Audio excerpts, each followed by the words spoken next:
When I was growing up, those around me put a high value on mastery, by which I mean the ability to control our own destiny, to be in charge of what we were able to do with our life, and to know what the outcome was going to be. In other words, if you did right effort A, then B would produce result C, which in the world in which we're living today does not always seem to work because we know there might be a few other letters that are in there thrown in that we didn't control. The environment in which we continue to live each day is always changing, as I was reminded this morning as I was closely monitoring the Purple Air app instead of getting ready to come to church. These are the days in which we live, and so it seems appropriate on this day of August when we are about to embark next week on a whole new adventure to talk a little bit about outtakes and mistakes and to give a little bit of solace to that inner critic which we all have and who sometimes sounds the alarms. This last 19 months has been a time of learning about what matters and what doesn't. I think we all understand that. And yet, how quickly we have gone back in just a few months of relative freedom to perhaps forgetting some of the things that we've known. There are, again, so many threats around us, the Delta variant, the air quality, global unrest, continued inequities, etc., etc. And yet, we need to remember that we know a lot more than we did a little more than a year and a half ago. We know, for example, that making a mistake is not always the worst thing in the world. Now, some of you will remember one of the mistakes that I made from this pulpit, which was now more than a decade ago. It's one of my son Liam's favorite stories, and it has to do with the time that we had a boys' choir sitting in our choir loft, where we hope soon to have a few members of our choir representing the good work that they've done for us virtually over this time. So these boys were sitting there, and I was doing a time for all ages, and it was a story about, being who you are, really claiming your own identity, which is an important value for us. And I was using the example of little round green vegetables, which we commonly call peas, and at one point I decided to really encourage people to, explore their own qualities by using the example of these peas, and I took the word pea and I added something that you do in the English language. I applied the suffix dash, N-E-S-S, to the word pea. I combined these two things, the ness and the pea, and behind me, telling that story, was an entire choir of absolutely hysterical little boys. So, you learn from that created a moment that has given my family great joy ever since. Sometimes me less so, but it was still a good mistake. Sometimes it happens. You stumble over something. You stumble over something you know how to do. You especially stumble when you're doing things you've never done before. And sometimes that's really important. For us to remember that we can hold one another still in love, even when we don't know the answers. And in this world in which we're living, my friends, we often have no idea what the next day is going to bring. So it's important that we continue to celebrate not only the things that go well, but the lessons we've learned from the things that perhaps didn't go as we planned. Let me talk, for example, about the idea of this worship service this morning. When we were conceiving of it in May and June of last year, it seemed really important to do one final service to celebrate what we had done in the virtual world, even if it wasn't our highest priority to be returning to that format anytime soon.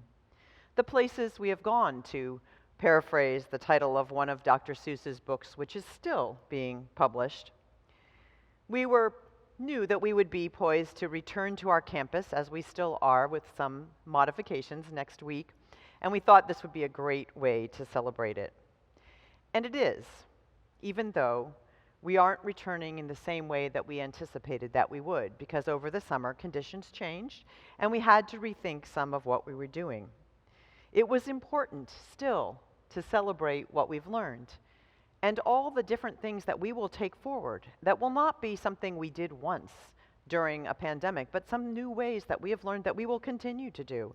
It is so wonderful to have this format that allows those who cannot be with us, including those who have moved out of our area over these last years, to be with us. And what a gift to see our dear Arliss Ungar this morning lighting the chalice. The people of all ages can use technology, our community has shown, if they have the right support, and most importantly, it is our connections that matter. And though we know that returning to campus is particularly important for those who do not necessarily have the means to be with us virtually, we also know that if the circumstances force us to return to this format sometime in the coming months, we will know how to do it. You know, technology is just the tip of the iceberg. What we've learned is really, I think, about what it means to be fully human, sort of, you know, like those peas embracing their nests. Being human means being vulnerable, and it's about knowing more about what relieves suffering for each of us, what we need, what it is that we need to keep our equanimity to the most extent that we can. And one of those things we know is that holding community close and continuing to be embraced by community in the ways that we can is a really important part of that. Insight Meditation Society co-founder and author Sharon Salzberg says, "It is so critically important to me all along. It is that grid by which we evaluate ourselves and others. It's not a grid of good or bad or right or wrong. It's about suffering and the end of suffering. We need to ask ourselves, what increases suffering? What deepens it for ourselves and for others? Certain forces, certain actions, certain habits of mind, and what leads us to the end of suffering?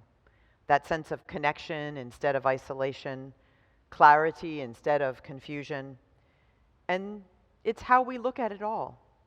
So it's not like you need to get mean about yourself or rejecting when you see one of the forces that occur within us from suffering beginning to occur. In this community, we have learned that it's worth doing what we can and also being glad for the good that we can create, such as the opportunities to stay in touch with those in our community who might not be able to join us for a while. And it may be more true than we had hoped in May or June as we look to this September, that there will be those who will not be able to be physically with us in the ways that we would want. And so we are going to be offering worship in a number of ways that give people the choice to choose what is right for them and for their own situation in these coming months. And we can remain resolute that our continued good decisions as a larger community and as a nation, that we will encourage more to make the right choices for more people so that we can continue to emerge slowly, slower than we want, out of these pandemic times. Podcaster and educator DeRay McKisson says, "So many of us don't know what we want. We just know we don't want what we have. We spend 99% of the time talking about what is bad for us, and only 1% of the time talking about what we can do something about." That's an important premise here, for us to remember those things that we can do something about. We may not be able to ensure that every last person is evacuated from Afghanistan today who should be because of their work on our country's behalf, but we can be sure that we join others who are looking to help those refugees. We cannot stop a major hurricane from hitting our nation this afternoon, but we can be sure that when the call for aid comes through efforts such as our Unitarian Universalist Service Committee, we will be part of answering it. And we can think a lot about the attitudes with which we enter into each new phase of this time. Sharon Salzberg reminds us that we can intentionally cultivate practices which free us up from the 5 hindrances as they're known in Buddhism: desire, resentment, sloth, worry, and doubt. She says those can prevent us from experiencing the happiness that is so close at hand. A mind infuriated by greed or frozen in anxiety will not see the 50 other beautiful things that it could take in if it were left unhindered. This is about the story we tell ourselves. Are we failing if our life isn't what it was a few years ago, or are we learning new ways to succeed? On this particular weekend, when our hearts are with the families of the 13 mostly young adult service people killed this week in Kabul, the many other Afghani citizens killed, and the desperate allies and their families scrambling to try to get out on this deadline day for evacuation, when we are holding the people of Louisiana in our hearts as they face yet another 100-year storm in this decade, in this time when we hear of the struggle of the people of Haiti fighting infections, and when we know that many of our neighbors are facing this bad air quality time without adequate shelter, we know that we understand what it means to live in a framework of trauma. Over these last months, many of us have become more familiar with the common responses to traumatic experience: fight, flight, or freeze.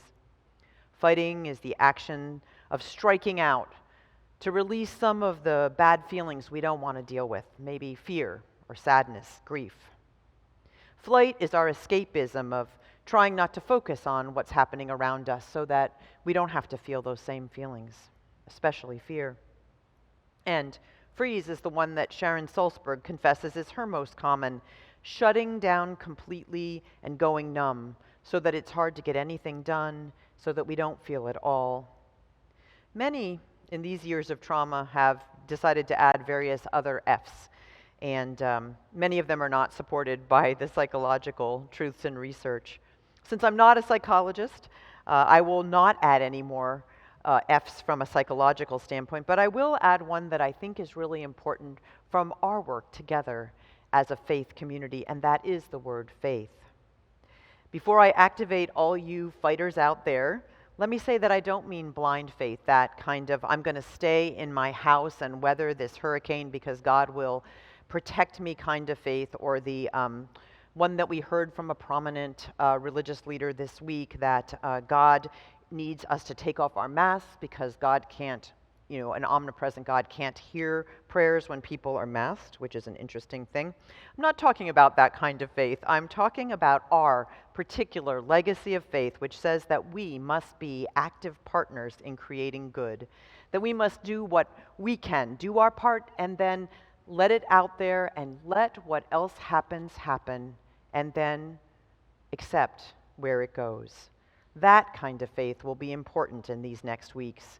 There'll be some very specific ways that we will need to be together as a community so that the story that we tell about this next phase of our life together will be a positive one. How will you need to put that into effect? Perhaps stemming your fight response to the fact that we still can't sing together when we're physically together, that we'll need to make reservations, that we'll need to reduce our service time to keep it within the guidelines of what's safe when we are physically gathered indoors. By choosing not to come if you have any symptoms of being sick, because this new variant actually has different symptoms than the ones that were hammered into our hearts and minds over the last years. By making an effort to reach out to others around you, to people you care about, because these new restrictions and the new dangers are causing quite a few people in our communities to need to begin their own reduction of freedom and their own new kinds of sheltering. By reevaluating your mask collection and making sure that the masks that you will be wearing when you are with other people are actually tightly fitted and to the new standards, because those are important. Maybe buying an extra one from someone who may not have access to online shopping, or to those people in our church community who don't have those dollars to spend right now. Offering to pick up something for a neighbor you know might not be shopping again, or volunteering to organize some of our new efforts that we will be doing, which include more chances to meet in small groups or efforts to help refugees who will be coming into our nation in the coming weeks. You know, while I have not this morning, to my knowledge, mentioned any body parts which are usually reserved for our whole lives sexuality curriculum, I do need to say that despite our best planning, we don't know when or if we'll be returning to virtual services again. Mark and I picked out the lovely piece of music that you're going to hear as our closing music today. The choir spent the summer preparing it, and they did an amazing job.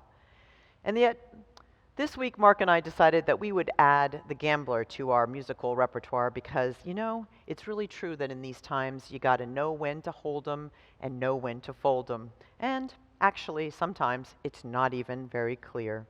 In this world of multiple truths, though, I want to say that in some very real ways, the storm is passing over because not only have we learned some technical skills, we've learned some human skills about how to be persistent and resilient and to keep on connecting, for that is so vital to our survival.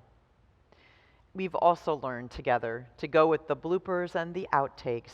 And you know what, my friends? You may see a few of those in the coming weeks as we move into this new phase together.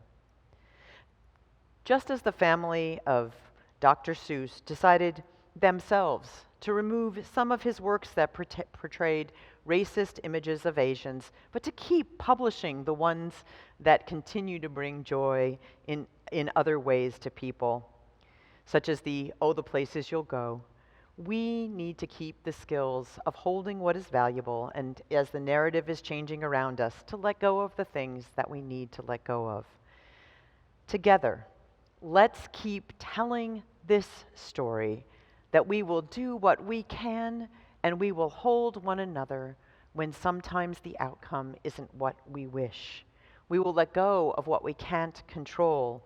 We will continue to learn and sing and laugh together, even if that singing is sometimes only in our own hearts. In this spirit, we will continue to nurture one another in community.